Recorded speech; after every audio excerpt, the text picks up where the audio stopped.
Councilman Sedekase. Here. Councilwoman Mazer. Here. Council President Cook. Here. Please rise for the salute to the flag, and after we do our salute, please remember those on September 11th of 2001, and all those that are overseas trying to keep this country free. I pledge allegiance to the flag of the United States of America and to the republic for which it stands, one nation, under God, indivisible, with liberty and justice for all.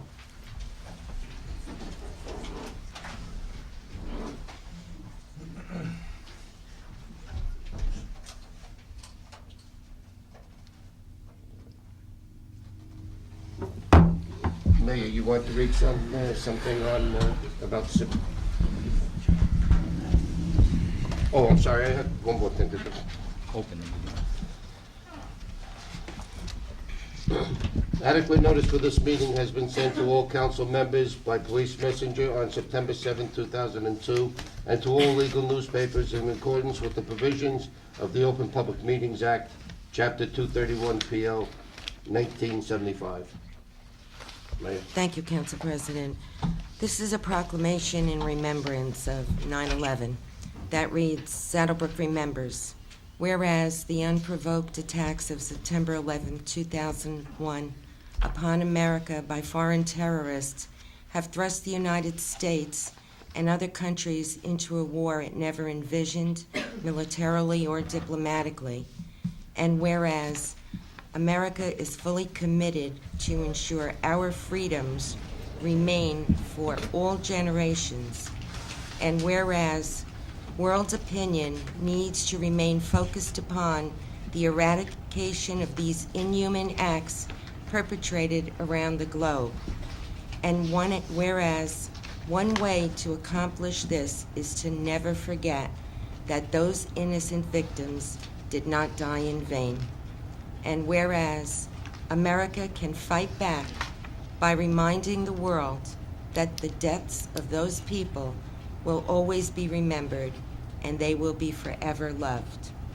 And whereas this can be accomplished through an annual service. Now, therefore, be it resolved, this commemoration shall be held each September 11th, promoting peace and goodwill and encourage patriotism and love of our country.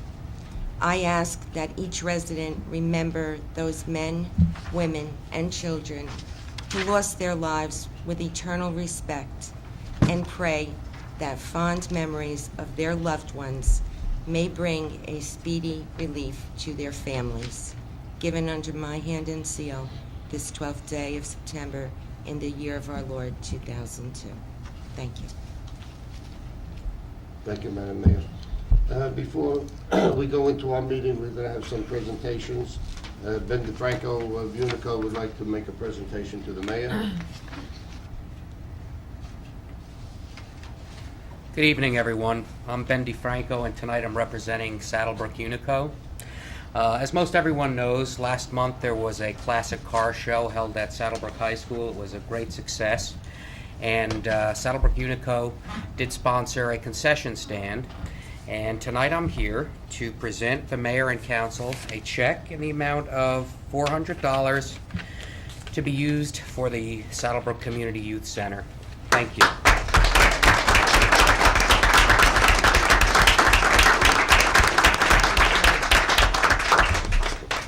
I would like to thank the Saddlebrook Unico and Ben DeFranco. It was a huge success. It was the fourth one we had, and we raised over $6,000 going to the children. Very hot day, but Unico was out there, even hotter so with the hot dogs. Thank you. We love you dearly. Thanks.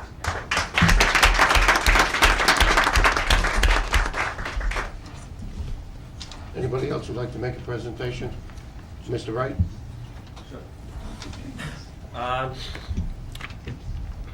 We're here to honor these girls tonight for their softball play this year, which I will get into in a minute. But before I do that, I have to thank a couple people. Probably one in particular is Gloria Sinsky, who probably, no one in this room probably even knows who she is. And I think Pete can witness this as a fact that through the years, I've come at last moment with things that I needed Gloria done, or kids wouldn't be able to play on time or whatever. And she's had to go to war with some of these people to make sure that the job gets done. So she should definitely be recognized very well. She does it for the kids. She doesn't do it for me, believe me. But she's a great person, and she's been involved with rec for many years. And I've never heard anyone mention her. And she's there for the kids. And I just want everyone to know that. And she's a very fine person. Another people I want to kind of thank, like past town councils, and I want to thank Karen for all the help through the years for softball and for other various rec programs. We haven't needed as much the last year or two because our program's built the way it was, but I remember years back when we had to fight for everything we got, Karen and the people up there were always behind us, and I hope it stays that way. This is your reward right here, what I'm about to tell you, what these girls accomplished tonight. I'm also going to tell you that if you notice the high schools won a couple state championships, they win their league every year county. Well, this is where it comes from. It doesn't come from when they get to high school. The high school does something. The people up here, the coaches in our programs and in the youth programs, they're the ones that do it, and they can't do it without you guys. So just, you all deserve, you're all part of this. Okay, before I go on any more about the girls, I forgot to introduce my coach with me, Brian Brooks. Brian. Now about the girls. We did something different in travel and softball this year. That's never been done in this town. I've coached for 9 years. I'm pretty good on the sport. At least I think I am. I don't know. But you have to ask other people. We played a 54-game schedule. That's how many games we played. Basically only had 9 and 10 most of the time. Most towns play 16 games, 21, 22 games. I took these girls all over the state. If you just stay in Bergen County, you're not going to see good softball. They don't play it here. We go out to Morris County. We went to East Brunswick, which I will get into in a few minutes. These girls in 7 days played 17 games. They take the sport serious. It's fast pitch. They run, they slide, they take people out. They gave me 110% every time. And they know they have to do that or they won't be on my team. So that's what I expect from them. But I give in return the same to them, and they know that. But that's why they were successful. We don't talk about winning. We talk about being successful, and the W's will always take care of themselves. 17 games in 7 days is a season for most towns. We only had in those games 9 or 10 players at the most. We had a couple girls get hurt, girls been on vacation, so we're always down. To give you an example, you play 3 games on Saturday, 3 on Sunday till you lose, but since we were a good team, we always played 3. Someone played Monday through Thursday, played 3 on Saturday, rained out Friday, thank God, and had to play 4 on Sunday. So that's 17 games in that sort of a time period.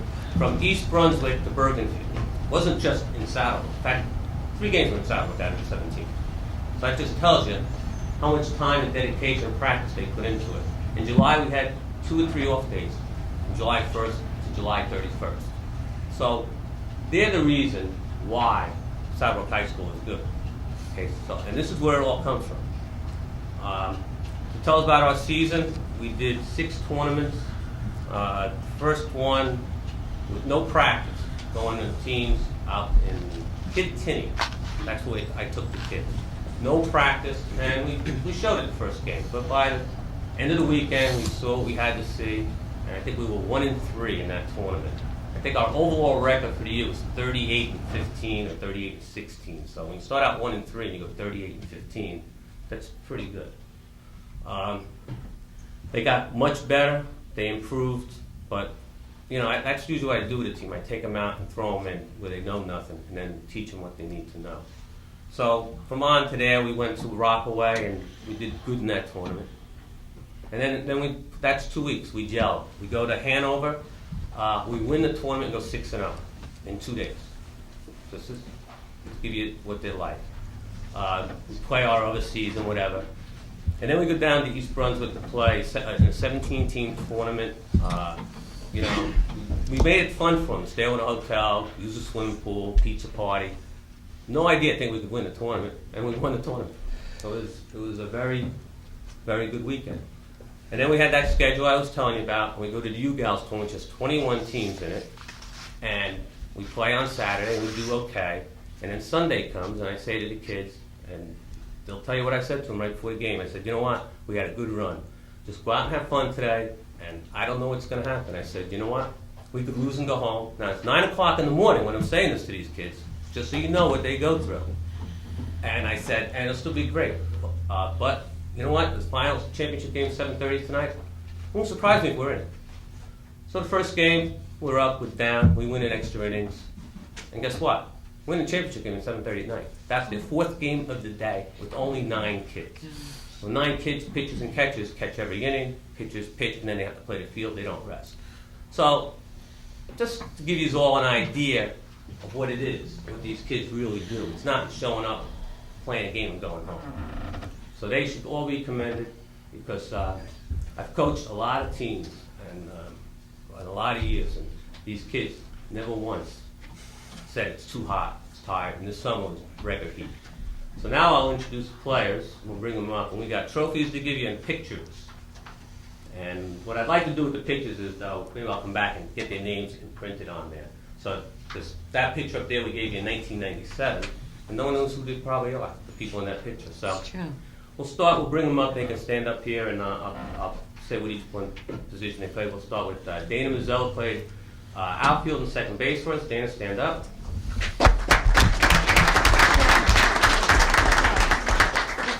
The camera, because Sure. this is so important to the community. Every word you've said, it's been recorded. Have each player stand with you so they can be right on that camera Sure. as you tell them. If you don't mind me making the suggestion. Not at But all. I'm proud of it, and I know the whole town would be. Okay. Okay, Dana, smile to the camera. Courtney Weiss. Courtney Weiss played center field and left field for us.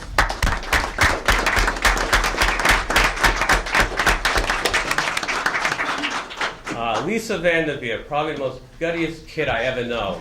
Lisa played second base, third base, and Lisa's one of the 3 kids all year that never missed a practice or a game. Congratulations. Next one is Amanda Brooks. Amanda Brooks, our shortstop. I'll tell you, a dedicated Amanda was. She fractured her hip in May. By July 5th, she was playing again for us at 100%. And a special kid. Sarah Stewart. Sarah played every infield position, second, short, and third, wherever we needed her. Right? Congratulations. Good job. Stephanie Wright, a pitcher, outfielder. She did a good job. Congratulations. The next girl, Amanda Bartel. What do I say about Amanda? I think everyone will know about Amanda before they leave this town. Our catcher. And plays from first base. Next one's Jen Canestrino. Jen, we played mostly in right field, played other outfield positions, got a lot of assists from right field, thrown out on base hits to right field, getting the first baseman out. Great job. And our next one is Lisa Prevedel. Lisa was the other pitcher and outfield too, had a fantastic year, and she did a great job. Another one, girl that never missed a practice or a game. Lisa Prevedel, Lisa Vanderveer, and Stephanie Wright. And they practice a lot with me. So it's not like but they were very dedicated, and they deserve some kind of attention for that. I thank the girls, great year, and now everyone knows. Okay, thank you.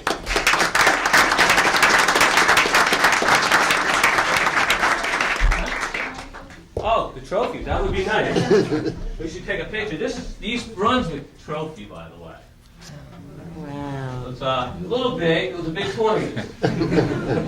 So, what else we got? Amanda, bring up the trophy. Believe it or not, you'll laugh at this one. This is Line them up here. the first place trophy from Hanover, right? Stephanie? This is the second place trophy. I'm actually cleaning out my house. I don't want to. Second place trophy from you gals. And Sarah Stewart has a picture. This is the team picture for Hanover. It's a very nice picture. Where's the other team picture? Jen Canestrino. The East Brunswick one is nice. They have the American flag in the background for everyone to see.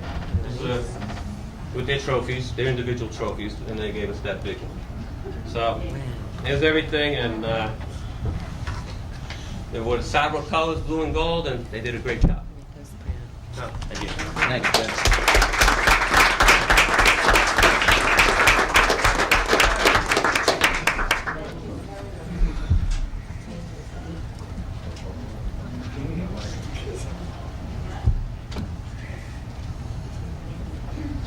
Well, I know what Jimmy goes through, and I know what the other coaches do. Jimmy's a neighbor of mine, and if I see him once every 3 months, it's a lot.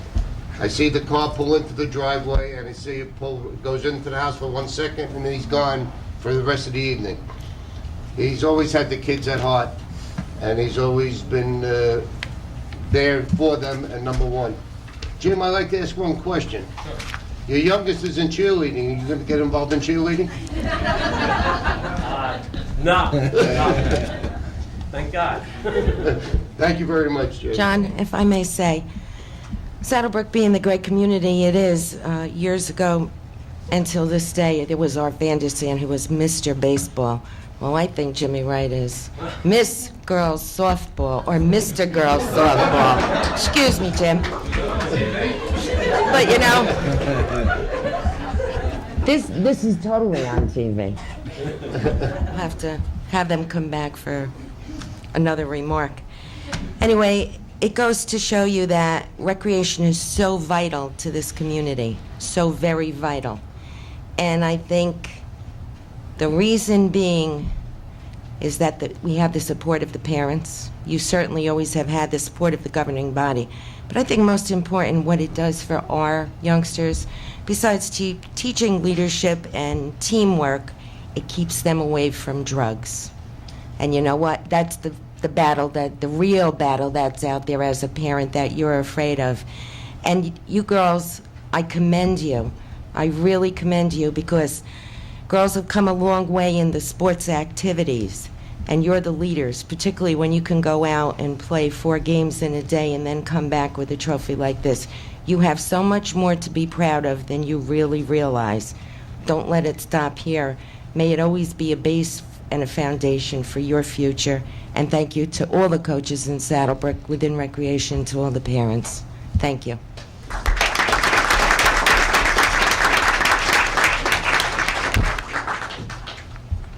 Are there any other presentations? Yes. My name is Jeannie Johnson, and I'd like to present an artwork that I did relating to 9/11 to the Township of Saddlebrook.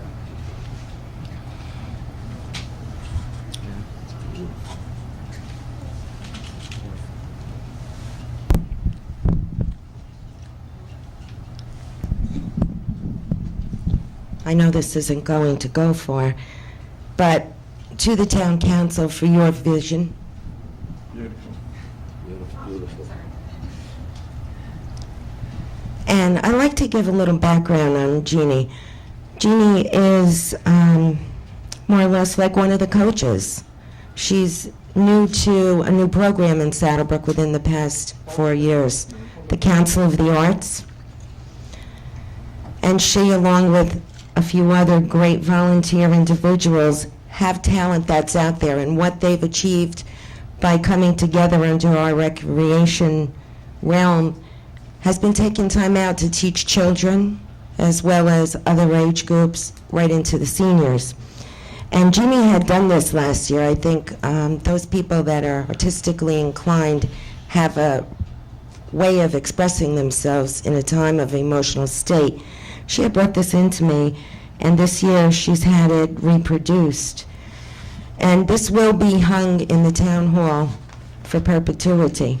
But I'd also, for those who were not at the candlelight vigil that was a little windblown last night, we have a gentleman here in the audience, John Otina, who wrote a song, Torture Freedom. And he and Jeannie came together, and last night at the vigil, she had that portrayal there also.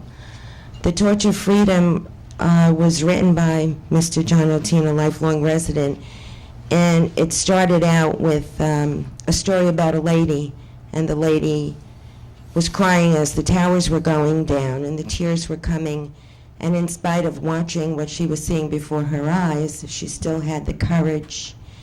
And as she's still watching, there was a rise going above her, and those were the people's souls going up to heaven. And when she captured, carrying the torches of freedom, thank you, when she captured that.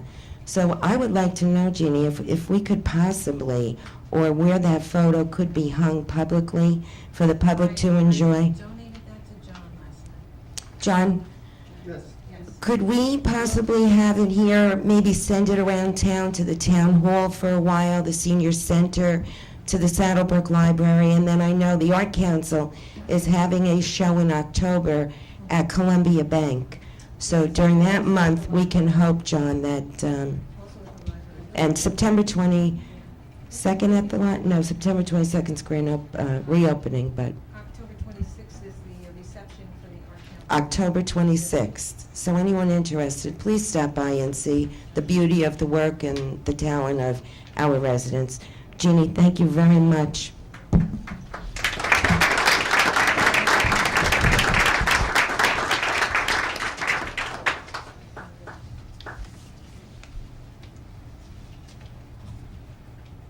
Anyone else?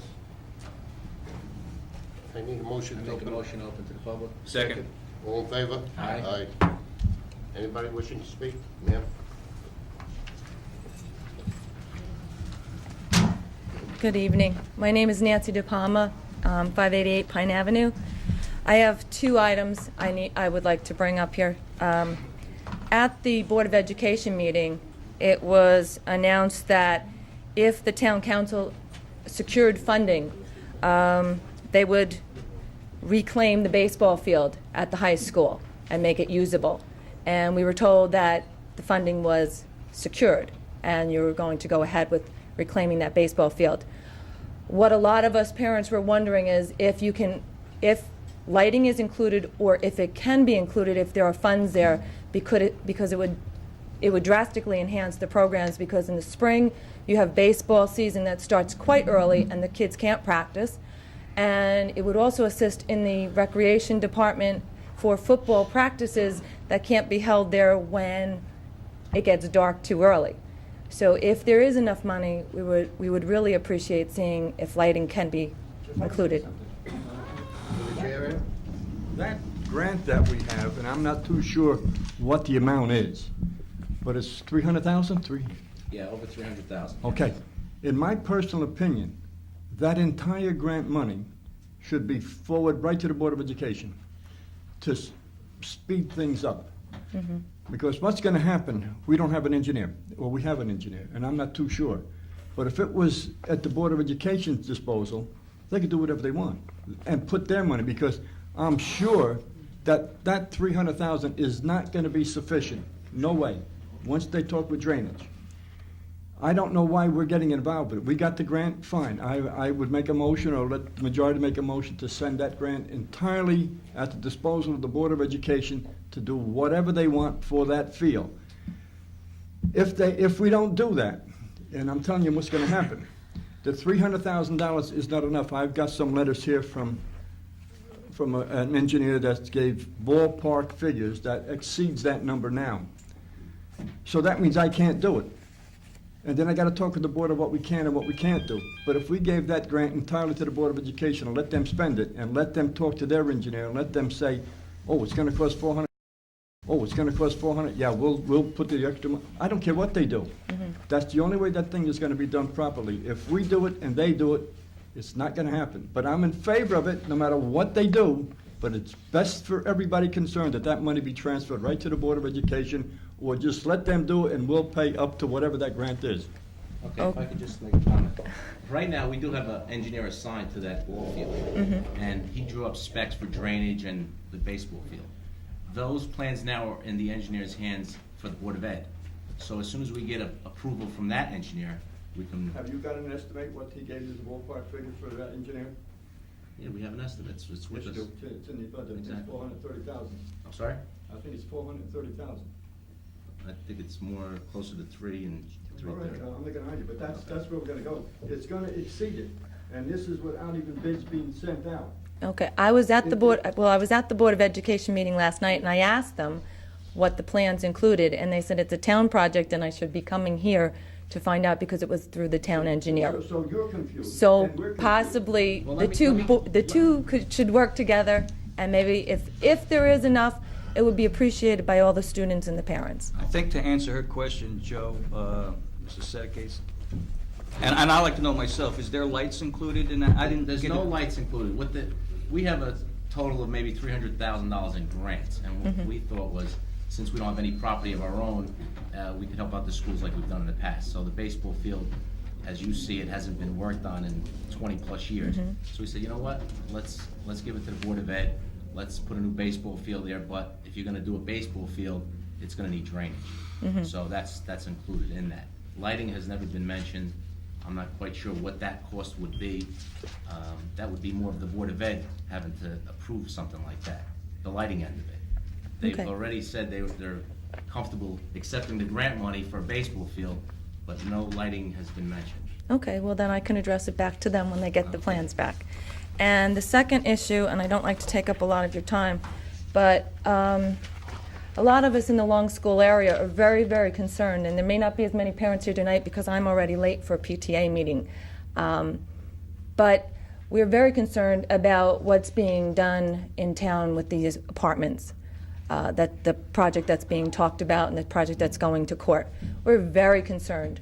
You're talking in an area of our town that we've got a smaller school, it's landlocked, there's a lot of children in that area, and we have extremely big concerns about a school referendum that we fought extremely hard to get through, and that school referendum, the improvements to the school, isn't going to support what's going to be forced on us. It's not going to support it. And it's not going to support it in any of the other schools, but they at least have a little bit more land to go out on if we had to put even portables out there. None of the issues that we fought so hard for on the referendum will cover what we're talking about in increases here. You're talking 600 units, I'm talking 600 kids. And if anybody tells me that's a potential, yes, I know, it could be lots less. But if you put in 128 or 126, whatever Mount Laurel units, you have at least 128 kids. That's low and moderate income. Where are the low and moderate income people going to live? In single bedroom apartments. Sometimes not only one child, 2 children. And that can be just, you can look at that, you can do the demographics. It was brought up at the board meeting last night about the demographics. And it was confirmed. The school referendum would never support those kind because it wasn't even looked at that time when they did the demographics for the school referendum. So we're very concerned that we fought so hard for 25 years that we're going to be paying for something that's not going to support what's going to be thrown on us, which comes to be legalized blackmail. This man comes in, says, I want to put in this much stuff, and town says, no, we can't support it. Well, Mount Laurel, I'm going to do it. Well, you know what?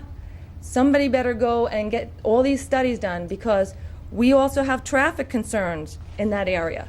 You cannot make a left-hand turn onto South Midland Ave from Floral Lane, Hayes, Shepis, Wilson, any of them. You have a sea of brown going down that street from 8 o'clock in the morning until probably almost 9:30, 10 o'clock. Then you have it going the other way.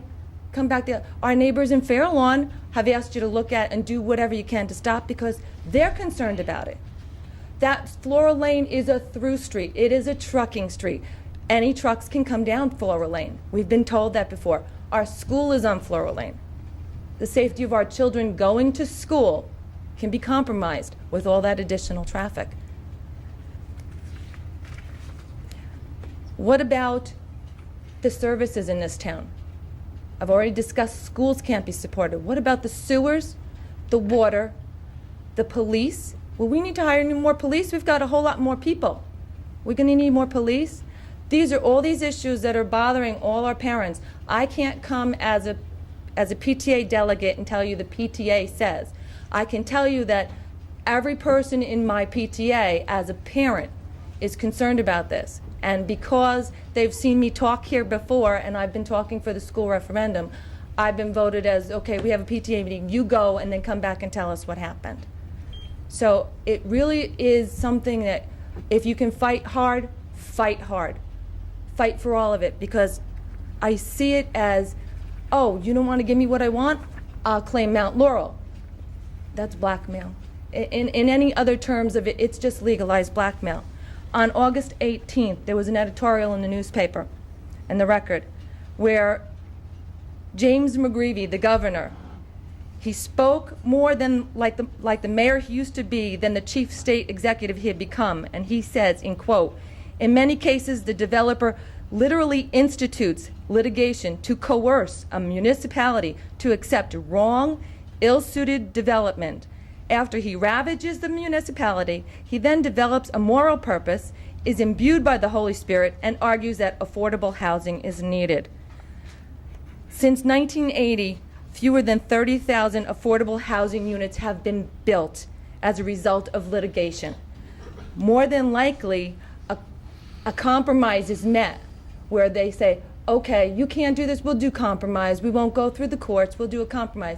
And you end up with, he gets 400 units, zero or Mount Laurel, and he's lining his pockets. So what did he do? He forced you to compromise. He forced you to get him what he wanted in the first place. He probably only wanted to build 400 profitable units. But instead, he has to propose something extreme to make you say, we'll compromise. It's happened in other municipalities. It's happened, you can keep looking, you can find them. If we have to, it says here you can seek mediation and review by the Council on Affordable Housing. But half of all non-urban municipalities have done so. Because either they don't know it's out there or their legal representation is not aware that they can do that. If you have any way to fight this, and I know there's court on September 23rd, I do believe that you need to put down as hard as you can to fight for this, because I'm watching houses by houses go up for sale on Sheppis and Wilson. Closer you get to Midland Ave, they're going up for sale. And I heard last night, someone said it at the Board of Education meeting, if this goes through, there'll be a for sale sign on my house. Sure. And If we this can council change and mayor that. sticks together, they will not win. Let me tell you right now, they will not win if this mayor and council stick together. Well, I'm just here at the urging of my co-parents at the Long School area, and I'm sure other school areas, to please fight your hardest and do what's best for the whole town. It has nothing to do with personalities, it has nothing to do with politics. It has, the whole demographics of this town can be altered if this is forced upon the town. And I'm going to apologize for not being able to stay longer and hear anything else. I do have to go to a PTA meeting, but I am going to give you these copies of that editorial that was written on August 18th in the record. Through the chair. Nancy, as you know, I was at that Board of Education meeting yesterday, and I feel that we need to keep the Board of Education educated in what we do, because what we do affects what's going to happen in the school system. And I think yesterday Mr. Groveman confirmed that the people he has worked with over the course of time in the demographics will say that there will be 600, an influx of 600, if not plus, students into the school system, which will have a tremendous impact. That's why I attended the meeting, and you can rest assured that we now are in the process of advising our attorneys to fight tooth and nail to get the density. We have always been, or the majority of us have been, against the density, the number of units that are coming into this community, and have been fighting it ever since, as of recent as today. The closed session we had was to discuss that specific issue. So we are now taking the position, a hardline position, to fight the number of units that are going to come into this community. You do have the town's support, and you have the people's support. They may not always get up here, but you do have their support. So if you just keep them involved in it and you keep them aware of what's going on and keep the articles out there, you will keep getting the support. And the PTAs will be talking this up. We And- appreciate your coming up here, Nancy. Thank Nancy, you. if I may say also, we just had a meeting here this evening with our town planner, and I had taken one of the planning board members with me to Mr. Corker's office about 10 days ago, because after some discussion with the planning board member, myself, we found out that there could be potentially an error in the numerical computation that was originally down at COA many years ago. Now, even though it says that since we're in litigation, we are not allowed to go back to COA, we are going to go the extra steps. We are going back to COA in a different way to see if we can get that number that's been remanded to the township reduced. that gets reduced, density gets reduced. That's priority.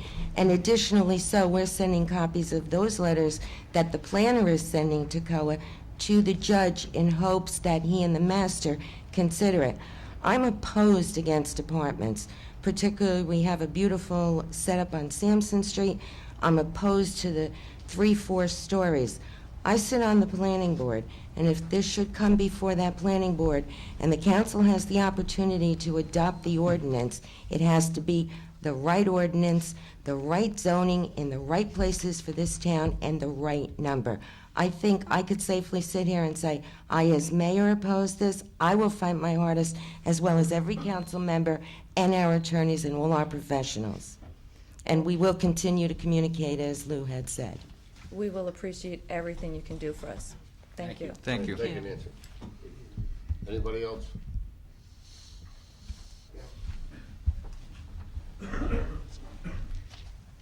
Good evening. John Gedrowitz, Colonial Avenue. I have to draw you a little picture. I'm here to explain something, no personalities or politics again, and I'll talk through the chair. You all are aware that we have a full-time senior citizen bus driver and a part-time bus driver. That's me, part-time bus driver. Fill in, here, there, whenever. I have a problem. It bothers me a little bit. I got involved with the seniors. I enjoy it very much.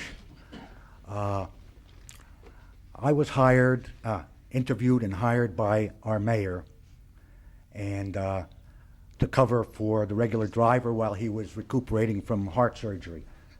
And after a while, I got very comfortable with the seniors on the bus and at the center. A lot of them spoke to me, but that's not why I'm here.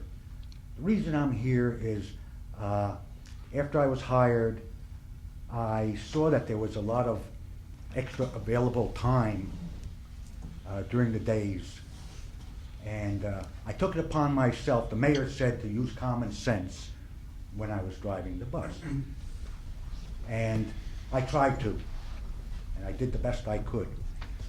I had a schedule, printed schedule, and I'll tell you, just to make a picture. Monday, Tuesday, Wednesday, doctor's visits. Afternoon, pick up for bingo. Thursday, food shopping, A&P. Friday, the mall, and bingo in the afternoon. Okay, as I got to know the seniors on the bus, I was approached by a few of them at different days. Could you drop me off at the library? I said, sure. It fits into the schedule, I have time. How long are you gonna be there? Half hour. Okay, on the way back, I'm passing the library anyway. Pick you up, take you home. Another day, somebody wanted to stop off the bank, cash their social security check. Sure, it fits in. Drop off for 5 minutes. And this went on 3 or 4 times. I get a call on the bus one day from the secretary or whatever you want to call the girl that works at the center, sort of runs the center, makes the scheduling and everything. And she says, could you come in? The director wants to see you. Okay, now, the director of the center. I walk in there and he says to me, I'm the boss here, I'm the director. Anything you do goes through me. Don't you forget it. Did you take these people to the hairdresser, to the library, to the whatever? I said, yes, I did. He says, why? I said, why not? I had the time. He said, you don't do anything other than as on that schedule. I was told by the mayor that anything, she was in charge. I go to the mayor and I explain this to her, and she says, you're doing all right. I said, okay. I go back, and now he starts to harass me. He's the boss. I can't do anything without him. Now he's ordering me to do odd jobs at the center. Doesn't hurt me. I was doing them anyway. I enjoyed it. Okay. Somewhere along the line, the mayor appointed me to the advisory board, senior advisory board. And I made the meetings. And one day, I was sitting on my couch, and it just, red light came on, and I said, geez, the director said I shouldn't do these things, and my hours are from 8 in the morning till 3:30 with a half hour for lunch. And he said, I'm ruining the job by doing these extra things. Now why? I thought about it. Now I'm a retired police officer, and I go back to the police mentality. And I start thinking about this. So at the next advisory board meeting, I bring it up to the mayor. And I said, there's something wrong here. And I'm not accusing anybody, I'm not pointing fingers at anybody. I want to get you the wrong idea. I brought it up to the mayor, and I said, something doesn't jive, something's not right. She said, what? And I explained it. And she said, if you're right, this is illegal. If the man is getting paid for 35 hours, and I know, I'm experienced now, I've been driving the bus, and only working approximately 20 hours,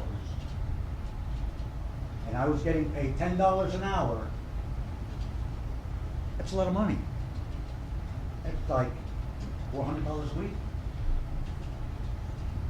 I mean, a month, $5,000 a year. Could go to the seniors, or I have nothing against a man working 40, 80 hours if he, gives a day's work. I take pride in my work. My job performance talks for me. I don't have to say it. The mayor said she would check into it. Shortly afterwards, I go to I stopped at her shop a few times, but I know she's busy. I agree. I was in business too. I left messages, never heard anything. I wanted to know. I drive. What hours do I put into it? What am I supposed to do? I never got her, and I didn't pursue it. I was a little upset. Anyway, shortly after that, I went to an advisory board meeting, and someone said, oh, haven't seen you in a while. What are you doing here? I said, come to the meeting. I mean, didn't you know you're not on the advisory board anymore? The mayor took you off. She said, you kid? No, she didn't tell you. What told me nothing. Okay, all right. Gee. And then the red light again. I stepped on somebody's toes. I must have. Okay? Well, I never did get an answer on that. And that's one reason I'm here to maybe get an answer tonight. Why? I mean, if the mayor, through the chair, did investigate this, and if anything was done. Thank you. First, I'd like to address the investigation. However, I did do an investigation, and it happens to deal with personnel, which we cannot discuss at a meeting. The investigation went forward, and I could not get anyone to come forward to make a statement publicly that would warrant termination on any employee, and we're just talking in general here this evening. Secondly, I'd like to know, did you get a letter in writing from me dismissing you from the advisory board? No. Then No, I didn't. I never asked for your dismissal, John. And as you said, When you came in as driver, I hired you, I interviewed you. We were able to connect, whether it be at the store or at the advisory board meeting. You and I always had the same thought in mind: benefits, services to the Saddlebrook seniors. You know how hard I fought with the former director, who is now deceased, that I was the mayor, along with you, who was our new part-time driver and had a wonderful rapport with the seniors, that the women were able to go to the beauty parlor. Trips were made to vets for their animals, banking, any accommodation. You and I worked very well together. So at this point in time, I do take offense somewhat that you're saying that I dismissed you, when you will never find a letter of dismissal. And whoever told you that, certainly if you could not speak to me at my place of business. Mr. Ladico was here 5, 6, 7 days a week as administrator. Gloria Sinsky, my secretary. I never did receive any messages from this town hall directed to me from you, because you've known me long enough in your capacity, and you know where I was with the senior center and where I still am. And I still believe in your beliefs. I questioned someone at Town Hall, municipal building, and they did say I was no longer on the committee. Well, I find in Saddlebrook. Now, I'm not accusing anyone. I said that in the beginning, and I'm not pointing. I was in business. You're in business. There's other people here probably in business. Now, if an employee came up to me and said, Joe is not working up to standards, I would sure investigate it. Now, I don't have anything with me right now, but since that director that's deceased told me that my hours had to be from 8 to 3:30, and I could accomplish without problems the work involved in 20 hours, something is not right, okay? Now, I have evidence at home that there are days that that bus is in service without being used. And I'd like to ask the attorney that are the pay records available to the town council and me? Right to know, sure. Yes, absolutely. Well, I'd like There's to a ask, protocol now, excuse me? there is a protocol that's been recently adopted by the state legislature for the request and receipt of those documents. You'd have to fill out the appropriate form with the custodian of the record, who is Mr. Lodico. But so long as that form and that protocol is adhered to, the answer is yes, they're public documents. I want to make something perfectly clear here. I'm not here, and I never did ask for that person, the other driver, to be fired or to be harassed. All I asked was something is not right. It doesn't weigh, not close. Believe me, before we implemented the extracurricular deliveries, I mean the seniors' deliveries, whatever you want to call them. Services. You understand what I'm Services. saying. They were only the schedule. Doctors, Monday, Tuesday, and Wednesday. Bingo in the afternoon. Food shopping on Thursday, which was done at noon. Thursday, the mall, that was done at noon. Bingo on Friday, and that was it. And I asked a couple times for somebody on the council to ride with me for a week, because I don't think it's fair. I'm a taxpayer, okay, and a senior citizen, and I don't think it's fair a person, and I'm not saying it's true, I didn't see the pay records yet, but if it's true what the director told me, 35 hours a week, and the job can be done in 20, okay, I would be on my employees real quick. And I think every one of you would if you were in business, and you are in business, some of you. That's my question.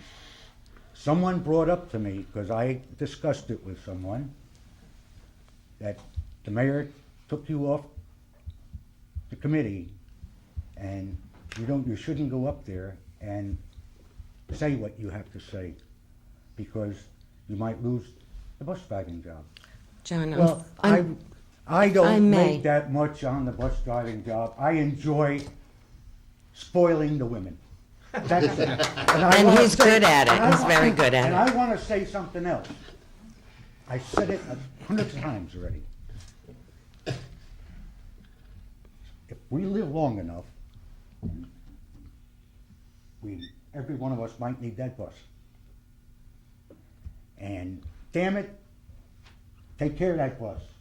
Take care of the seniors now, because there's more that can be done for them. There is a lot more that can be done for them.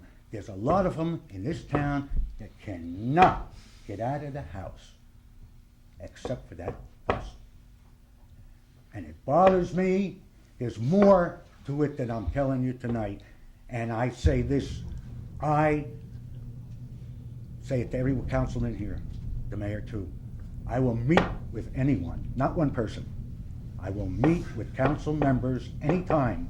I wish you would call me and I sit down with you and tell you what I've learned from the seniors that believe in me. And a lot of them do. And they tell me everything. I'm not here to cause problems. I'm here to help the seniors. And the job only gives me satisfaction to do it right, not money.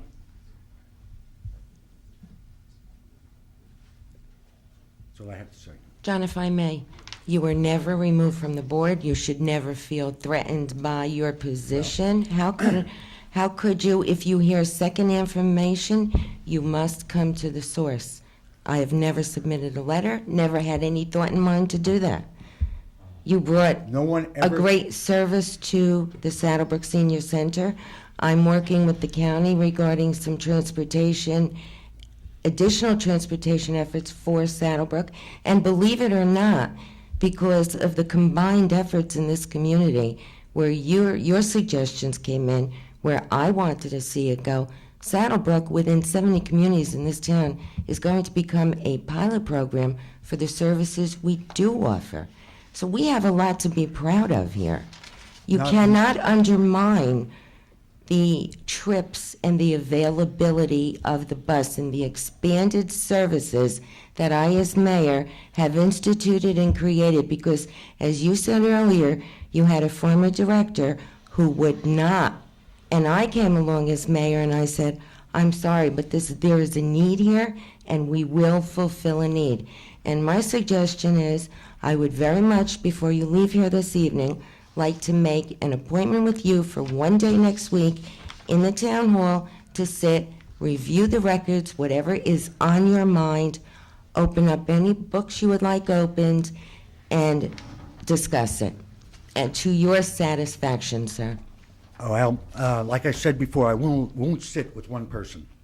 No, I There said has to in be the more than town one hall, person. where we will be sitting, whether it be with our payroll clerk, whether it be with our administrator, another council member, whoever would wish to join us. I would like council members present at a meeting so We have we could council hash members this out that are here, and available hear- in the day. Hear the real facts. We can select two. Whoever is, like to know about it.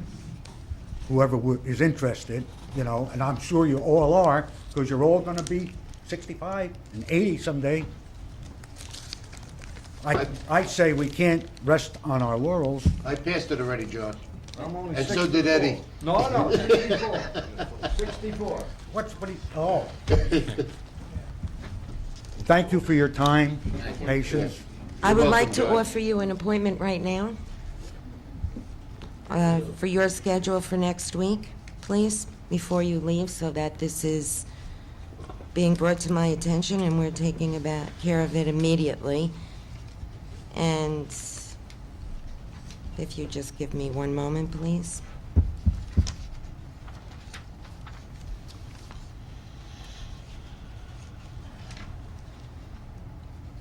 Well, the Saddlebrook, are you going to the senior picnic at Van Zorn on Wednesday, Thursday? Excuse me, repeat that, please. Okay, let me give you two dates. The 17th, which is Tuesday, we could meet at 2 p.m. here at Town Hall. That sounds good to me. Okay, fine. Who else will be here? Who's the senior I'm available. advisor? What time? I think you ought to send a memo to all the council members to a meeting at such and such a 2 date. p.m., but we're going to have to do we need to advertise through the chair? Well, if you're going to have a majority of the members of the council, if you're gonna have 3 members, yes, you're gonna have to advertise. What time would this meeting be? In the afternoon? Yeah, 2 o'clock. 2 o'clock. I can't. Who's available? I am, Kim. John and Flo? Okay. And I may be available. Then I think a Then we resolution have should to. be presented during the regular part of this meeting, authorizing the entire council to meet at a such and such a date, at a such and such a place that will cover sunshine. I think correct. Pete, in the meantime, can you just draw something up like that, or? Would you please? I'll second That's that. on the record, to memorialize that record. All in favor? Thank you. Aye. No. Thank you all. They made a motion, I thought. No, when we come to the meeting. Oh. Oh.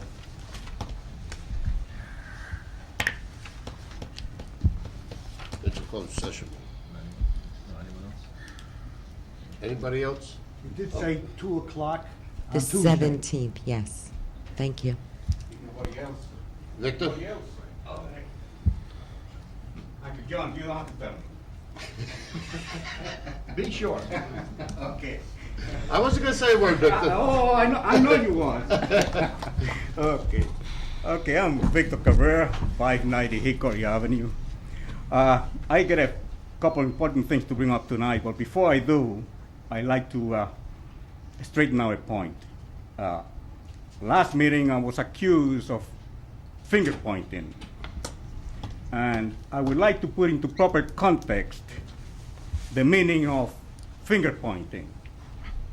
If you, the council, individually or collectively, through acts, negligent acts of omission or commission, cause financial damage to we, the people, and then you start blaming each other or blaming somebody else in an effort to cover your political rear end, that's finger pointing. That is finger pointing. When we, the people, express our displeasure at your actions, we, the people, happen to be your boss. You work for us. So when we, the people, come over here and point your faults, we are not finger pointing. We are exercising our right as your boss to bring you on the carpet. See? The main purpose of your blaming each other and finger pointing is one, to cover your political rear end. The purpose of mine coming over here and pointing to your faults is a loftier one, to have a salutary effect on the way you conduct our business. See? So there's a big difference between one and the other. All right. Now, I was in Trenton today, and I found out that the assessed valuation of this township is $1,235,275,481. That's what this township, all the property and land and everything else is worth, all right? According to state law, according to state regulations, the township, all townships, are allowed to borrow up to 3.5% of the assessed valuation. All right? By my figures, that means that you could borrow up to $43 million. That's what, all right? Right now, according to the records again, we have a debt of $7,745,202. But that is the principal. When you add the interest to that, that amounts actually to about 13 million, not just 7 million or 8 million, right? So we actually owe about 13 million. But don't start jumping with joy because there's something else that I found out. You see, these figures don't include the debt of the Board of Education. And the county. Okay? And the Board of Education happens to have a debt of $22 million, all right? And if you add the $13 million that we are in debt over here, now we're up to $35 million in debt. That's pushing pretty close to the $43 million that we are now, isn't it? Very close. And when you consider the consequences of the fiascos of Oval and senior citizen or senior housing, we'll probably be adding another 7 million to that. It's going to cost easily $7 million to just get the infrastructure and everything else in place. So then we are really pushing to the $43 million, aren't we? So it seems to me that we better start doing something about it now. We better start tightening our belts now. There's an old Navy saying that there are 3 ways of doing things. Victor, could you hold it up a second, please? Anybody Victor, else? if I could just respond to that. Sure. I appreciate everything you've said, Mr. Cabrera, and you make some very good points, but it reminds me of the commercial I see, that the fire truck is $600,000. Insurance is we're going to reduce our insurance fire rating as a result of buying the new equipment. But a human life is priceless. And I think that's what we have to be concerned about when we go ahead and purchase equipment for the community. Unfortunately, Saddlebrook has had 2 fire deaths just this year, which were very tragic. I understand the concern for a $600,000 fire engine, but it's almost necessity to keep up to par with our fire service and our fire equipment, at the same time tightening our belts in maybe other areas that need to be tightened. But when it comes to public safety, it is something that I know I concern myself with in light of the recent deaths that we have. And so when you say that, it's not that the council is irresponsible in its purchasing of equipment. As a matter of fact, we just received about 4 or 5 applications for federal grant money for public safety, fire engines being included, I believe, in that grant that we're going to file by October 15th. So of that $600,000, we're not only going to get an updated fire engine, a much-needed updated fire engine, but we're going to get some money back in return. So I would venture to say that $600,000 will be reduced by half, hopefully, in the monies that we receive from the federal government. So that's my only concern. When you talk about fire, police, and public safety, I look at the human life is priceless. And that is something that I have to look at as a community representative. And I agree with you, but I'm not advocating that we have unsafe equipment. There's absolutely no reason why that equipment should be unsafe. That's why we have maintenance programs. Every house in the country has a maintenance program. Every police department has a maintenance program. That's why we have them, to keep the equipment safe, all right? I'm not advocating unsafe equipment, no, of course not, all right? I remember, not to mention, I remember about 10 years ago, I believe it was, when the fire department decided that they needed a fire engine with foam spreading capabilities. I remember that. You remember that, Mr. Camille? Foam spreading capabilities. Foam spreading is used at the airports and only for one particular type of accident. That's on a belly landing, you know, when a plane lands with no, okay, that's the only time it's used. So I was racking my brain, said, what in the world do we need a foam spreading fire engine in Saddlebrook for? Well, it finally came to me, of course we need it. What about if a 727 has to make an emergency landing on Market Street? You know, we have to be prepared, don't we? Thank you. Thank you. John? John Manzo, 179 Market Street, Saddlebrook. I don't know how what he's talking about pulling in the belt, but as long as Mr. Ladico's up there, you don't spend 5 cents without his approval and getting free estimates on anything. I'm proud of being Pull in the chief. belts any more than he's doing it to us now. Thank you. Anybody else? Yeah, I know. Yeah.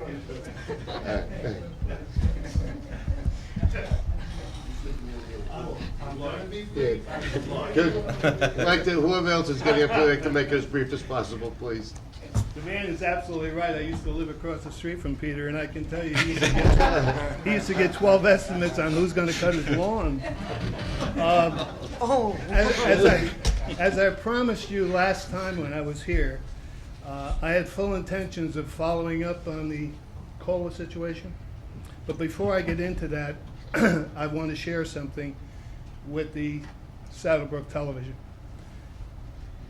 Following my remarks, apparently last time they've changed their hours. And I can truthfully tell you, and I will look right at you and tell you, I got a lot of nice comments because you did that. A lot more people have indicated to me that they're watching this, that before they didn't have the opportunity to do so. However, I have had a few other comments that they would also appreciate if you could possibly put one of your weekly programs on around 7 and one of your other weekly programs on around 8. They would appreciate it. But at this point, thank you very much for doing what you've done.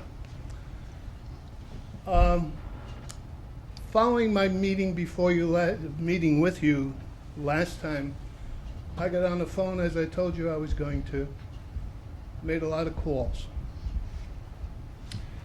This is all relative to the builder's remedy. I found in doing so that there are 566 municipalities in the state, which certainly shouldn't be a surprise to you, but only 271 of the 566 have adhered to the Mount Laurel decision. Now, I don't know whether that comes as a surprise to any of you or all of you or none of you. But to me, on my calculator, it comes out to be that 52% of the municipalities in the state of New Jersey have not adhered to the Mount Laurel decision as of this date. That to me was significant, was a little bit of a wake-up call. Further, I went on to find out that of the 13 cases brought before the state courts relative to the Mount Laurel, builders won 8 of 13, roughly 60%. I was led to believe, and I think a lot of people in the township were led to believe, that the townships never won. 60% the builders won. The townships won 40. How come we were led to believe we couldn't win at all? We were listening to the opposition's lawyer. Well, maybe we were. But some other phone calls I made, and I have to also thank Nancy from the PTA, because she was right on target, and she supplied you, I should say, with the articles I was going to pass on to you as well. She saved me the time, so I won't take more of your time by getting to these. But I did find one little article Nancy didn't touch on, and if I could just read from this article, it's very brief, I won't take a lot of your time, and I'm quoting. From the standpoint of community planning and environmental resources, the builder's remedy of the state Supreme Court Mount Laurel decision has been devastating. But it is the tools that the Supreme Court reaffirmed and will continue to be used. The problem with this is twofold. We have 566 municipalities, which I just found out and conveyed to you, but but only 271 have filed plans with the council on affordable housing to address affordable housing. Clearly, many local officials have chosen to ignore the Mount Laurel obligation, and builders have used it. Builders have been successful in 8 of the 13 cases, as I pointed out, but it's the threat of a lawsuit that often frightens a community into accepting housing proposals that create sprawling developments. Since 1983, New Jersey had issued 620,000 residential building permits, lost 350,000 acres to residential development, and gained approximately 29,000 affordable housing units. Almost insignificant. This represents a gain of slightly more than 5% of affordable housing units over 20 years. This article goes on to say the Supreme Court's way out of step, and I won't bore you with that because we all agree. But let me share this with you. This article is written by a gal by the name of Donna Kurdick, Kurdock, who is a member of the Oakland Borough Council. I tried to call and get through to the League of Municipalities the other day. I was unsuccessful because I don't know the right buttons to push, not being a politician. But let me make this clear to you. I also called Rose Heck's office, who advised me that Rose doesn't have any plans in the hopper to institute any proposals in the upcoming legislature to have the Mount Laurel thing looked at. I called Matty O'Hearn's office, got a response from his legislative director saying that unfortunately with the agenda that's before the legislators the current time, he doesn't see that any legislation regarding this put forward by Matty O'Hearn would have a chance in hell of getting anywhere into the pipeline in the near future. But it seems to me, as I've said to you the last council meeting, that when you have the editorial page of the record dated August 18th, 2002, which I think Nancy provided to you, totally dedicated to how out of step the Supreme Court decision is, and stating this is where the legislature, I'm quoting from the record, this is where the legislature should step in because they are so out of step. You have, which Nancy quoted, the article regarding Jim McGreevy, written by James O'Hearn, who's no slouch as far as editorials are concerned. You have 52% of the municipalities not adhering to the Mount Laurel decision.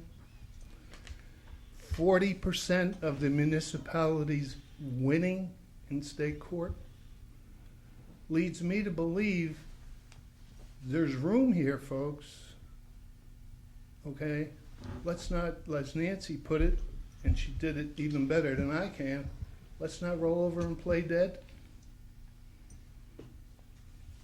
One final thing, and I'm sorry that Jim Wright left.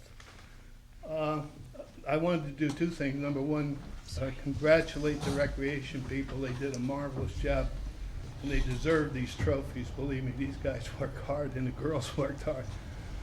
But I wanted to pass on to him, as I did with my comments to you last meeting, was that I'm not adverse to going out and asking people questions. I don't hold back on walking up to anybody and say, you mind if I ask you something? And most times people take a step back, and then when I smile at them, they take a step forward and say, what do you want? They automatically think I'm looking for a donation, okay? But what I wanted to share with the Recreation Committee and with you folks in particular, I found a lot of people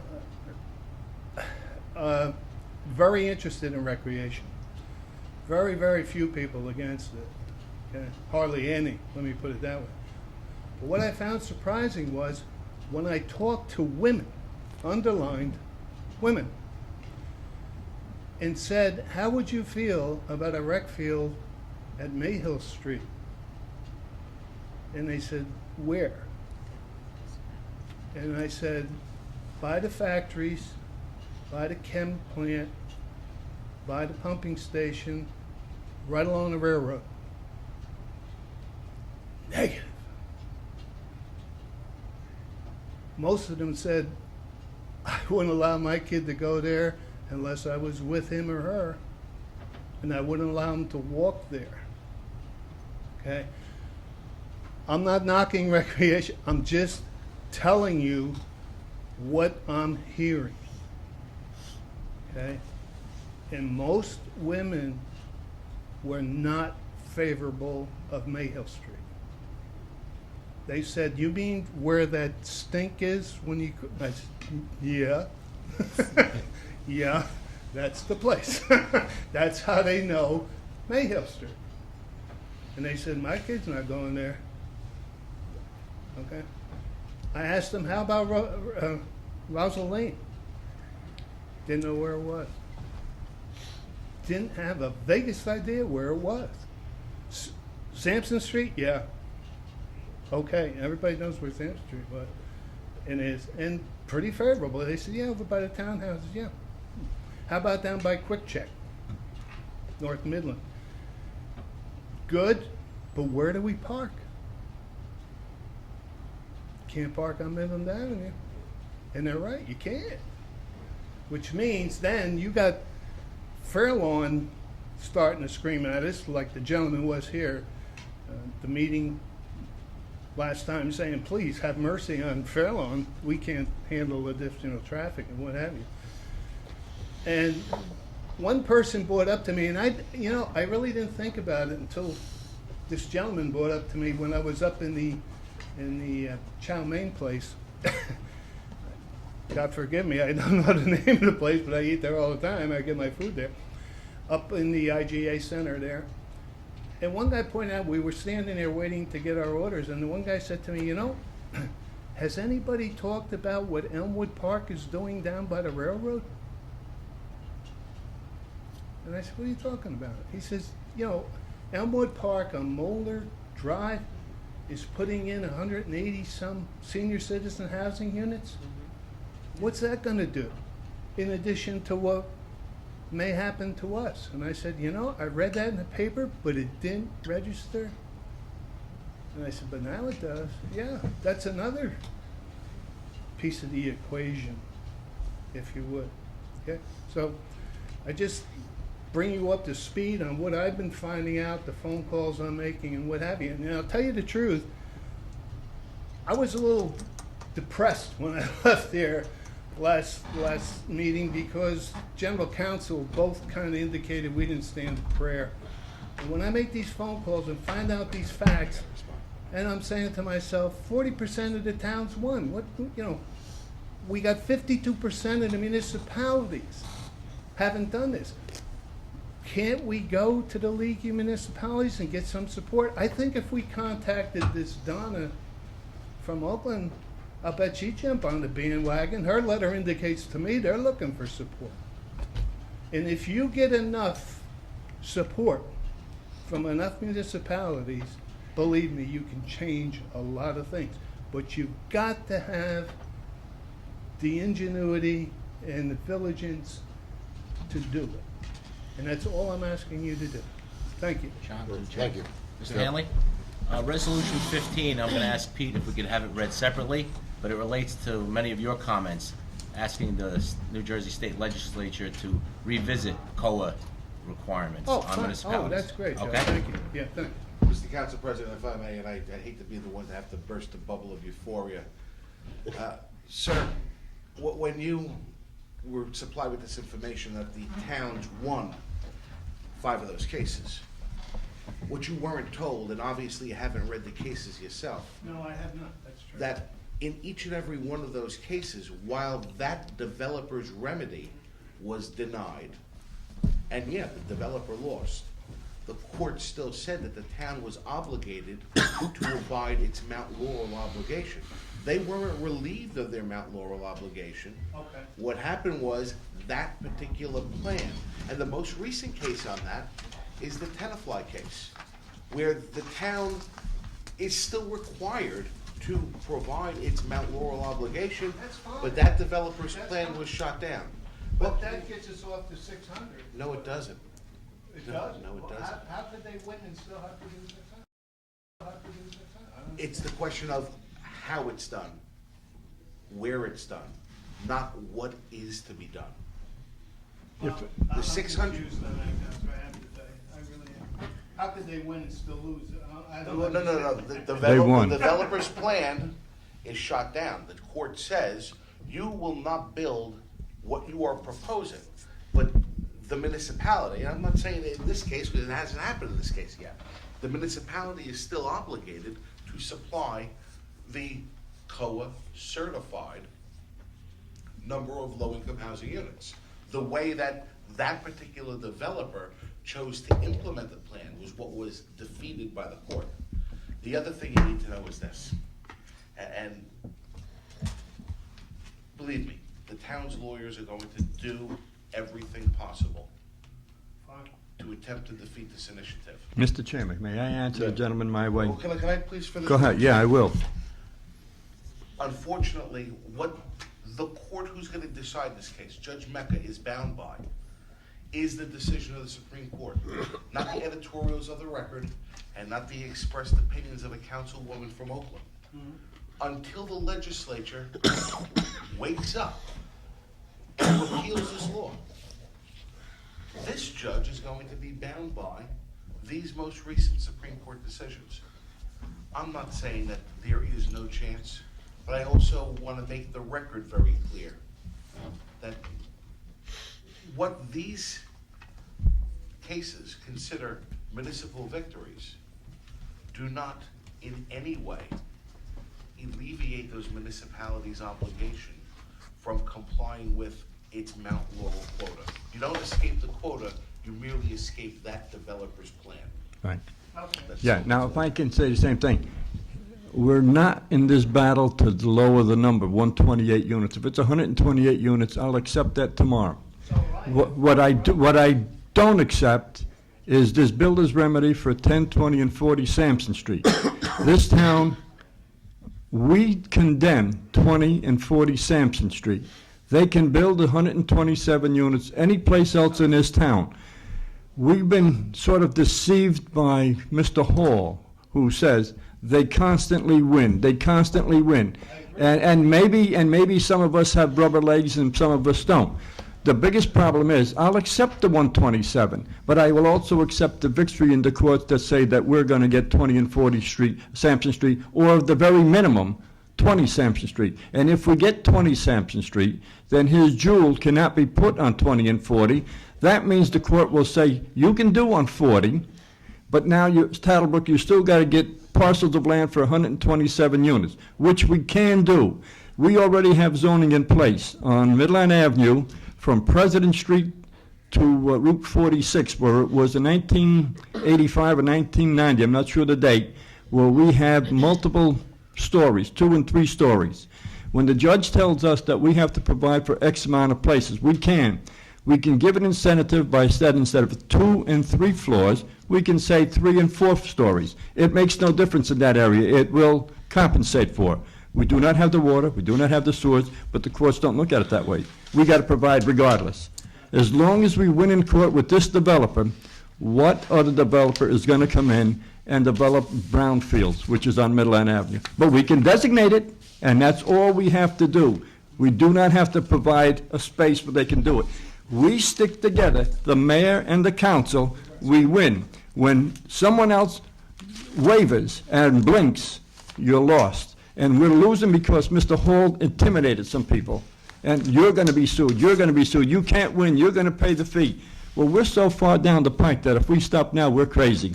We must continue to fight until we lose. And then we should appeal. And then we should appeal. And then people will say in the town, you shouldn't. But it's here nor there. We're so far down, to give up now would be stupid. And if I could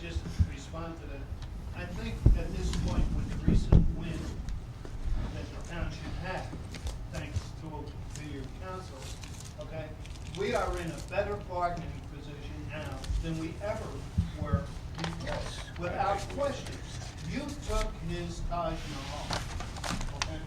And whether he wants to go forward beyond that point, knowing he stands to lose that, is his call. But if you had caved prior to that, he would have had anything he wanted, okay? And what I'm saying to you and the council and the entire council here is you can't fold your cards now. It's like the old song, you know, no one to hold them, no one to fold them. You don't fold. And this is what the town is saying. The PTA is saying it, the people I'm talking to are saying it. Everybody in general is supportive of what you're doing. So please, in God's name, don't fold your cards now.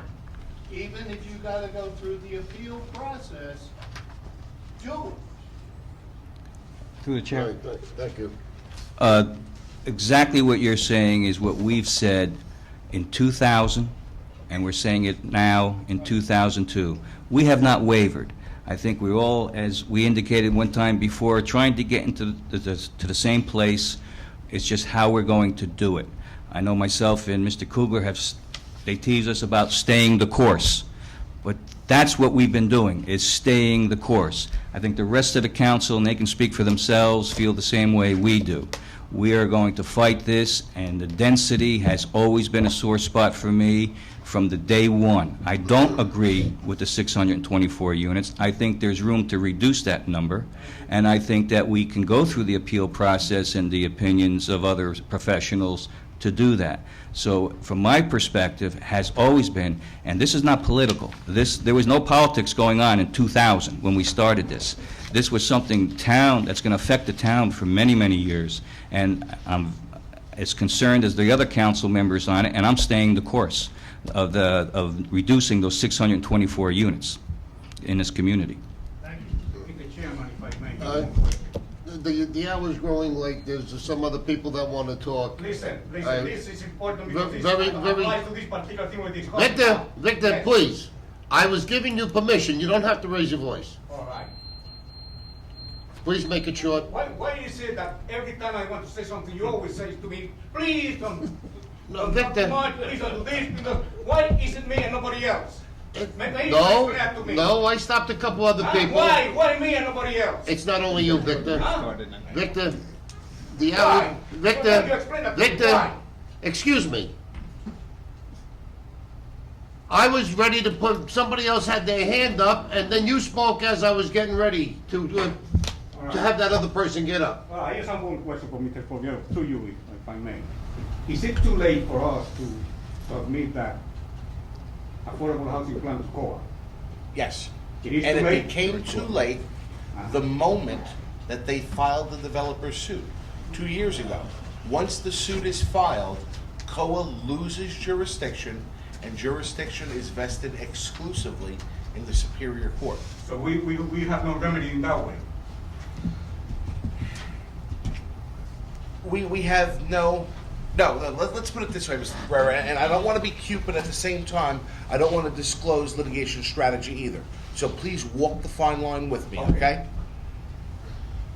We understand the law to say that the exclusive remedy is before the court at this time. However, if we can demonstrate now to the court, with the agreement of the court's appointed master, if we could convince the master and go hand in hand with him to the court to say, Judge, we have a bigger problem here. The COA calculations are incorrect. Perhaps the court can interpret its own power to enable him to remand that issue back to COA. I've probably said more than I should have. No, I understand. Okay. Thank you. You're I welcome. explain.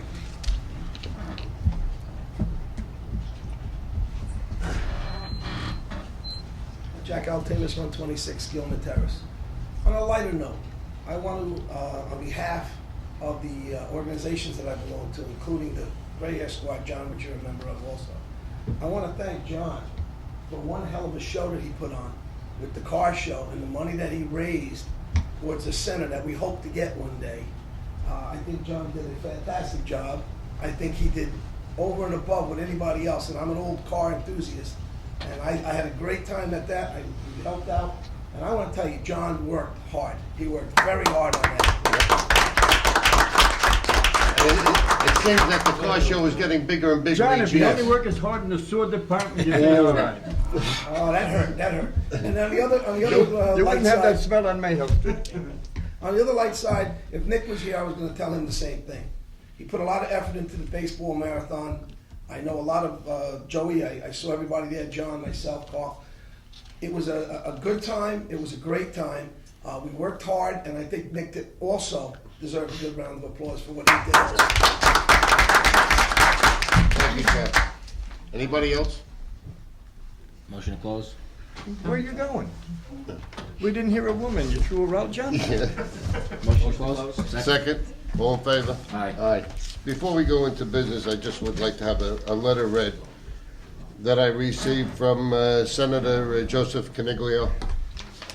And it pertains to the Saddle River, which for the last several months the mayor's been having meetings with all the communities along the Saddle River. And we're hoping to be able to get something done.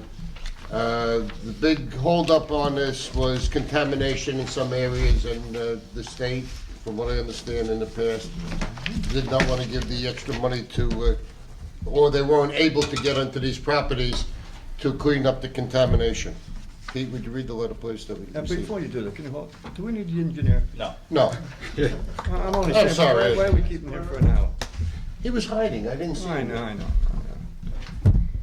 Go ahead, Eddie. Good night, Ed. Good night. Good night, Ed. Due to the overwhelming need to address the serious issue we have here in Bergen County with the contamination and flooding along the Saddle River, I recently met with and reviewed the issues with Department of Environmental Protection Commissioner Bradley Campbell. During our lengthy conversation, we discussed the need for the Department of Environmental Protection to take the lead and work with the towns affected and start addressing the situation of both the contamination and flooding issues that have plagued your town for many years. I am extremely pleased to advise that Commissioner Campbell has agreed to accelerate efforts to identify and hold accountable those who are responsible for polluting the Saddle River. By the end of October, the DEP will also furnish a report outlining the enforcement actions that will be taken to ensure that the industries that polluted the river come forward and pay for the cleanup. I believe that this is a very crucial beginning and a commitment by the DEP to help us address this issue. When I obtain this report, I will forward it to the proper authorities in your town for review. These steps will hopefully begin to bring us closer to finally addressing the serious issue of flooding and site remediation. If I may be of any further assistance in this matter, please feel free to contact my legislative office and assign Senator Joseph Caniglio. That's fine. I think that's great, because John, that NAPTA chemical factory in Lodi is solidly contaminated. They moved out and they're up in Connecticut and they don't want to pay nothing. Right. And they won't dredge the river until that's cleaned up. So we're stuck until then. So I'm happy for that. I think that's great. And it does show that the hard work that's been put in by all the communities that are along the Saddle River. I was beginning to worry also with all the industry, not all the industry, I'm sorry, all the construction that's going on the parameters off of Saddle River Road. But I've been assured that with their retention basins that they're putting in, that when there are heavy rains, the water will be held back until the water subsides in the Saddle River. You know what you just said, and I just threw it away. But there's a regulation, maybe you might be able to read it if you have it. That resolution that the state is gonna mandate that we clean the. We have it, Ed. Can you read that also?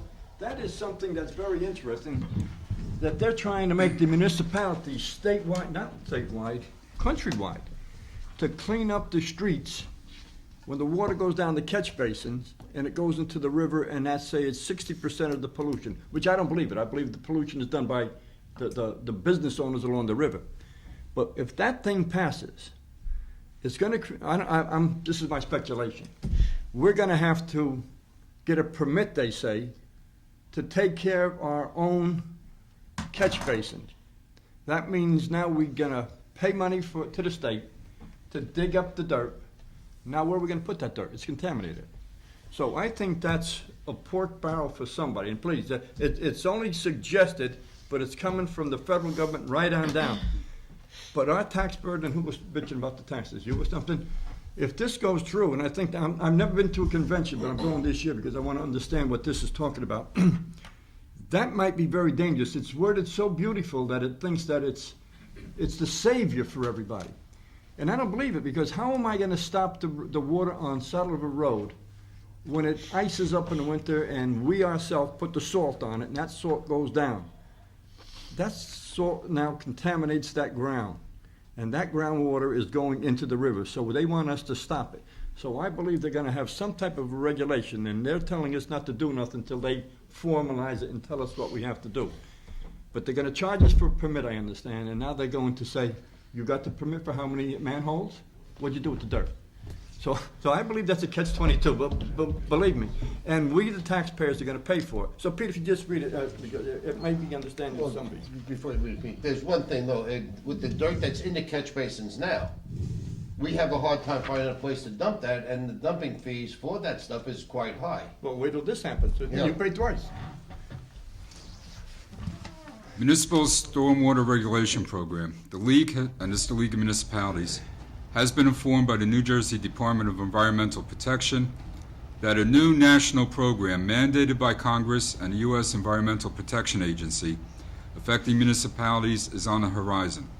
This program, called the Municipal Stormwater Regulation Program in New Jersey, will require all municipalities, as well as all counties and many state and federal agencies, to obtain permits for their storm sewer systems and undertake efforts to minimize pollutants entering these systems. It is important to note that while municipalities will have to apply to the NJDEP in 2003 for permits, municipalities should not be preparing any documents at this time for submittal to the NJDEP. This program will address pollutants entering our waters from New Jersey's storm drainage systems. It is estimated that up to 60% of the pollutants presently entering our waters are attributable to stormwater non-point sources. This program is a national effort to reduce this pollution and make more of our waters available for swimming, fishing, and as a source of drinking water. To implement the U.S. EPA rules, the New Jersey DEP is drafting general permits which will identify specific best management practices and implementation schedules when they apply for the permit. The New Jersey DEP will be publishing regulations and sending out information in the fall that will cover the program in more detail. In addition, a presentation on the Municipal Stormwater Regulation Program will be made at the Lee Conference on November 20th, 2002. If you have any questions about this, please contact Janet Jessel, New Jersey Department of DEP, Bureau of Non-Point Pollution Control, Division of Water Quality. We're not gonna be able to stop it, but I don't know what it means. And where's the water gonna go? You're gonna have to put diapers on all the pipes. Get from the EPA administrator. First ordinance on the agenda is for a final reading of ordinance 1258-02. Second. All in favor? Aye.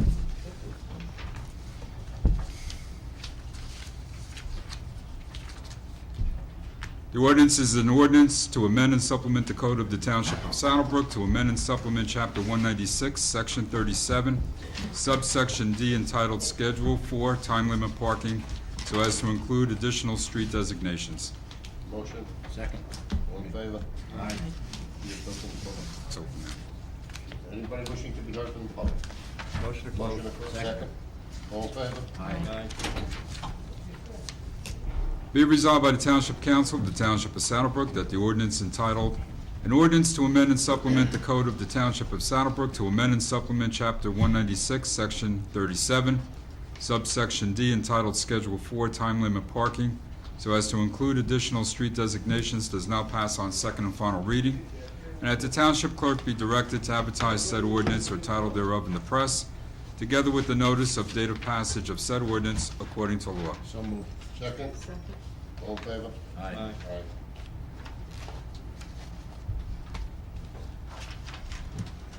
Ordinance 2 on the agenda is for second reading, and it's 1259-02. Second?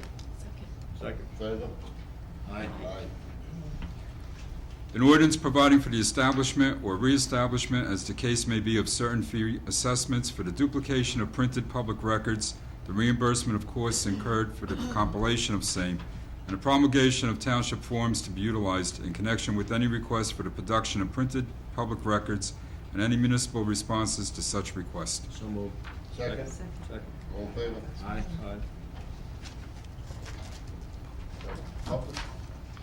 Motion closed? Motion to close. Second? All in favor? Aye.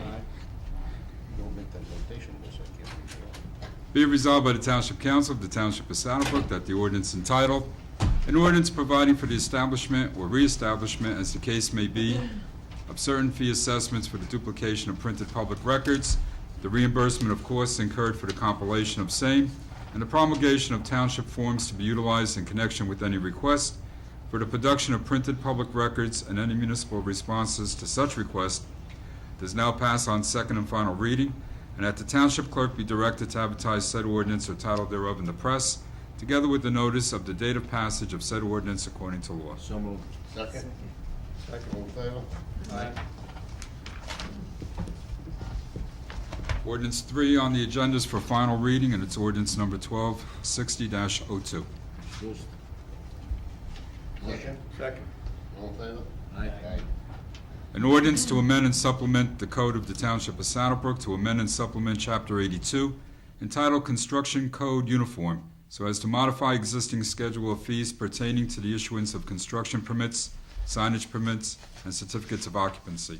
Motion open to the public? So moved. Second. All in favor? Aye. Motion to close. Second. All in favor? Aye.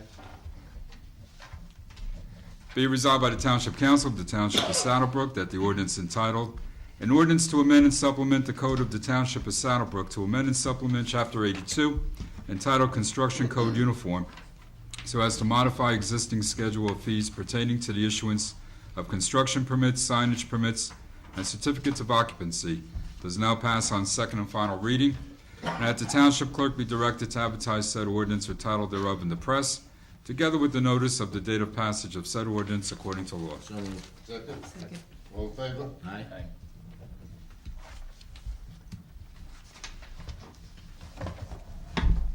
Ordinance number 4 is for first reading, and it's being introduced by title. It's an ordinance amending and supplementing Chapter 206, Section 37, Schedule 3 of the Code of the Township of Saddlebrook, Bergen County, New Jersey, so as to amend and supplement minimum off-street parking requirements for first reading. So moved. Second? All in favor? Aye. Happy no more.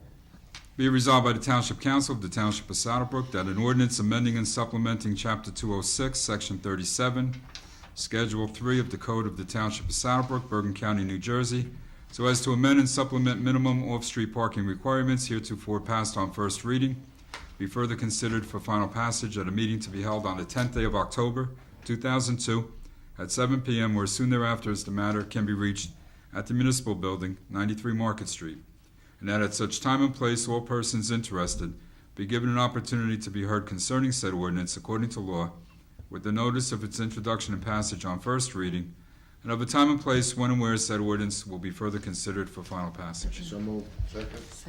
All in favor? Aye.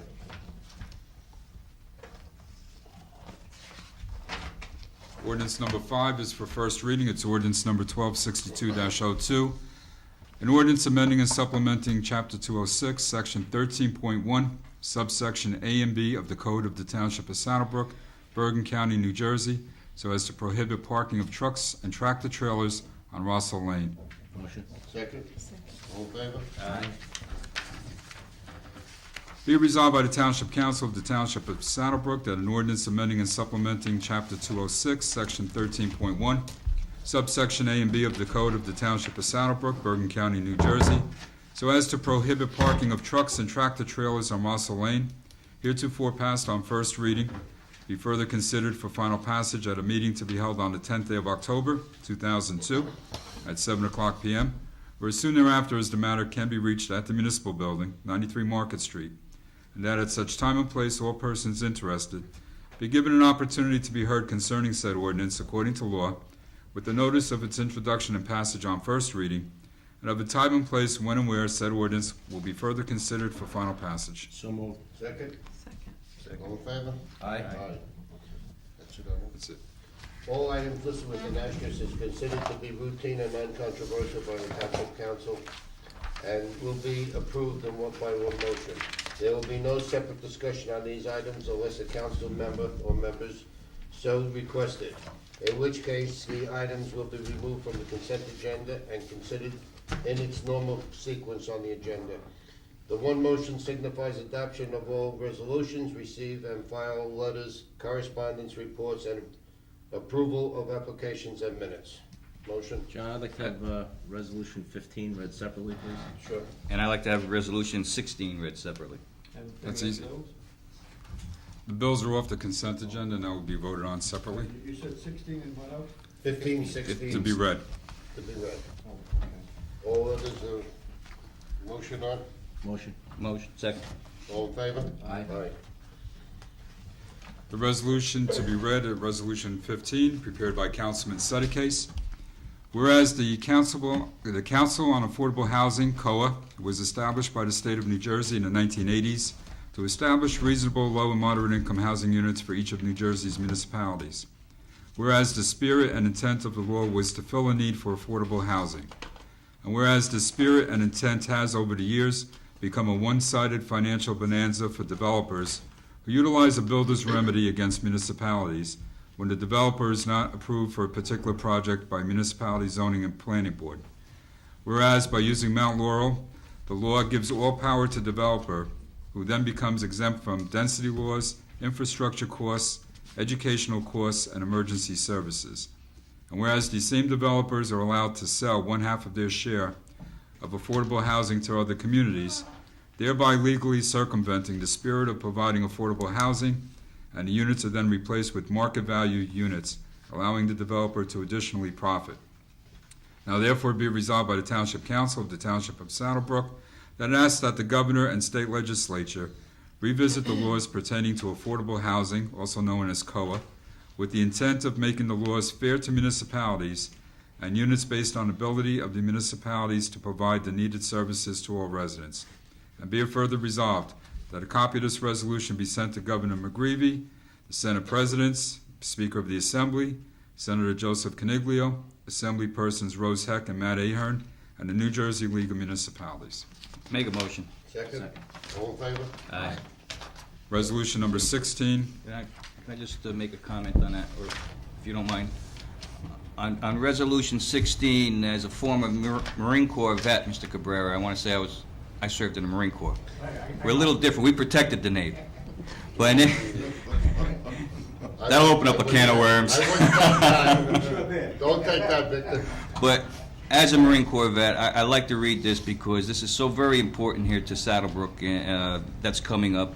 And it's whereas Saddlebrook VFW Post 3454 is proudly sponsoring the Vietnam Veterans Memorial, also known as the Vietnam Traveling Wall that Heals, and whereas the committee has worked diligently over the past 2 years to secure the replica of the Memorial Wall in Washington, D.C., dedicated to those who fought for freedom and all who made the supreme sacrifice during the Vietnam War, and whereas Saddlebrook is honored to host the Vietnam Traveling War that Heals from Thursday, September 26th through Sunday, September 29, 2002. Now therefore be it resolved by the Township Council of the Township of Saddlebrook that on behalf of its residents, the Township thanks Saddlebrook VFW Post 3454 for the hard work involved in organizing this event. And be it further resolved that the public is invited to view this memorial from September 26th through September 29th, 24 hours a day. Motion? I make a motion. Second. All in favor? Aye. I hope that this can be read or put on the SBC TV. I don't know, it hasn't been scrolled on there recently, but this is something that is a national monument, and it took 2 years in the making for Saddlebrook to be chosen by Washington to have this memorial at Washington School on Market Street, and that's where it'll be viewed 24 hours a day. Thank you so much. Pete, can I ask you to redo this resolution in a nicer form. It's the same with whatever's in there. And then have it sealed and signed and maybe framed and have Sure. it hand delivered to the VFW so they can put it someplace so they know that we're behind them at least, you know what I mean? And instead of having the roll call like you got, put a yes and no, you know, roll call. Yes. It looks better when set a case yes. You know what I mean? That- Like we signed the Yes, resolution. Sure. Yeah. Sometimes, especially if it's got to be a frame. So The only- we'll do a roll call vote? We always- Oh, yeah. okay. Yeah. Is that We just have anything else, the bills. No, the bills. The bills, as revised, be it resolved by the Township Council of the Township of Saddlebrook, County of Bergen, State of New Jersey, that the proper warrants be drawn and that the attached bills, with the exception of those bills not approved by a majority of the council, be paid totaling $1,972,393.82, providing funds are available, and all bills submitted comply with NJSA 4811-1 and any other appropriate statutes. Motion, Make a motion. second? Question on the motion. Is this Bill 8, Bill, Has been removed. is that pending review from the planning board? Yes.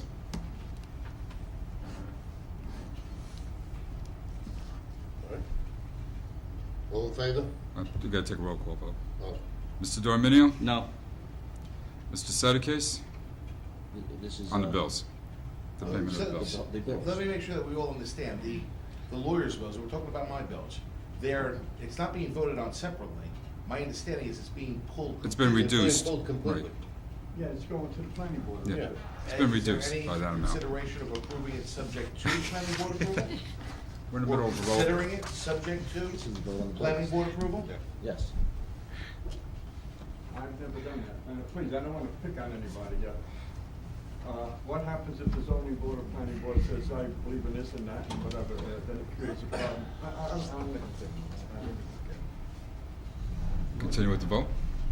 Where are we, Mr. We're Chairman? in, Yeah, start the vote over again. No, it's. we have, No, we yes. have a no and a Pay for yes. bill. Yes. Bill. Yeah. Mrs. The bill. Mazer? Yes. Mr. Kugler? President not voting. Mr. Cook? Yes. That's it for the business, Mr. Chairman. Mr. Chairman, I just want to explain why I voted no on the bill list. It's my understanding that we owe Mr. Boswell, and Mr. Boswell was terminated the other day by the mayor under the administrative code. But as a result of that termination, we terminated him because we owe him money for the last 2.5 years.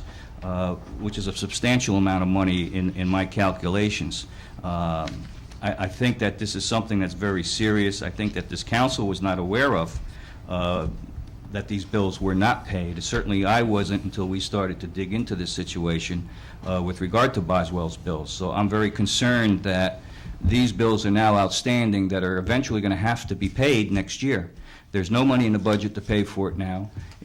Last I recall, Mr. Boswell at a public session stated that it was over $100,000 that is owed him. Whether or not that figure is accurate or not, the fact remains there's a substantial amount of money owed Mr. Boswell. As a result of that, he was fired or terminated, to use the correct term, under the administrative code. And it concerns me because it's a tax point. And if the bills weren't paid because of that, I am very concerned because it would mean that we didn't pay Boswell to keep the taxes down. Thereby, it's almost I don't want to say deceive the public, but certainly not being forthright with those bills coming forward. And it does concern me, and I'm going to research it a little further, although he is fired and we have, as of right now, no township engineer, other than he finishing the existing projects over the next 3 months. That's my explanation for my no vote, and the public should know that. Thank you. Mr. Cook, I just make a statement, just to protect the record, in response to one of the comments made by Mr. Darminio. You said, Mr. Darminio, that the township owes Boswell this money. I know that these bills are currently under review, and I don't want that statement to be deemed to constitute an admission in the unfortunate event that litigation may be necessary by either the township or Mr. Boswell's firm to seek to enforce these bills. They are under review. There is a question as to the propriety of certain of the bills as they relate to other projects covered by other funds. So the simple point of my statement is not to construe your utilization of the words the township owes as an admission in the event that litigation is necessary. So let me rephrase that and say that the township is aware that there are bills outstanding for 2.5 years, 3 years, to Mr. Boswell, that those bills are still outstanding from 1999. Some bills from 1999. Yeah, I don't know at this point when the bills were submitted, but they certainly relate to that period of time. Okay. And that's absolutely accurate. Okay, so we'll leave it at that, that there are bills from 1999 outstanding. Can I ask the township attorney to research what options we have pertaining to escrow accounts where they've already gone through the planning and zoning boards and funds have been exhausted?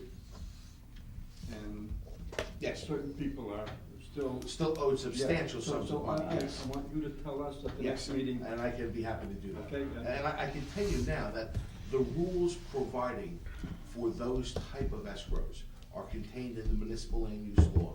I can tell you now that those rules provide that additional requests can be made up until the point of project completion, regardless of whether the proceedings before the actual board are concluded or otherwise. So I believe that you have a mechanism. It's a question of following through with the powers that your boards have by virtue of the statute. Then may I ask you, if it's not too much inconvenience, to give it to us in writing? Be happy to. With a carbon copy to the chairman of the planning board and to the chairman Of the zoning board as well, So yeah. we're on the same page with the same opinion. And you know what, I'll also attach a copy of the legislation, because it's relatively brief and in my opinion, it's self-explanatory. Motion to close? I'll make Second? All in favor? Aye. Aye. John.